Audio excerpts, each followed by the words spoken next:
Hello అండి, అందరికీ ఎలా ఉన్నారు? బాగున్నారా? ఈరోజైతే నేను కాకరకాయ ఉల్లిపాయ కారం ఎలా చేయాలో చూపిస్తాను. మీరు ఎప్పుడైనా ట్రై చేస్తారా? ఒకవేళ ట్రై చేయలేకపోతే ఇలా చేయండి, చాలా బాగుంటుంది టేస్ట్ అయితే. ఫస్ట్ కాకరకాయలు ఫ్రై చేసుకొని పక్కన పెట్టుకొని తర్వాత ఉల్లిపాయ కారం రెడీ చేసుకోవాలి. ఉల్లిపాయ కారంకి ఒక 6 ఉల్లిపాయల దాకా సరిపోతాయి. అవి కట్ చేసుకుని మిక్సీ జార్లో వేసుకొని ఉప్పు, కారం, జీలకర్ర తగినంత వాటికి సరిపడా వేసుకొని మనం మిక్సీ అయితే పట్టుకోవాలి. ఆ పేస్ట్ కూడా మనకి కచ్చపచ్చగా ఉండేలా చూసుకోవాలి, మరి పేస్ట్ అయితే బాగోదు. ఈలోపు కాకరకాయ ఫ్రై అయిపోతాయి కదా, అవి పక్కన పెట్టుకొని ఆ ఉల్లిపాయ కారం కూడా ఈ ఆయిల్ కొంచెం తీసేసి ఈ ఆయిల్లోనే మనం ఆ ఉల్లిపాయ కారం అనేది ఫ్రై అయితే చేసేసుకోవచ్చు. చేసుకున్న తర్వాత అవి దగ్గరికి పడాలి అన్నమాట.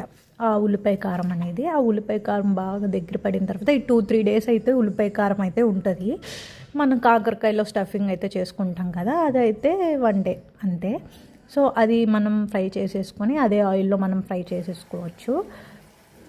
దగ్గర పడిపోయేదాకా ఉంచిన తర్వాత ఆ ఉల్లిపాయ కారం అనేది మన కాకరకాయ ఫ్రై పెట్టుకున్న పక్కన దాంట్లో అయితే మనం ఇది స్టఫ్ అనేది పెట్టేసుకుంటే మన కాకరకాయ వెల్లుల్లి కారం చాలా బాగుంటుంది. ట్రై చేయండి. మరిన్ని కుకింగ్ వీడియోస్ కోసం నా ఛానల్ని అయితే సబ్స్క్రైబ్ చేసుకోండి.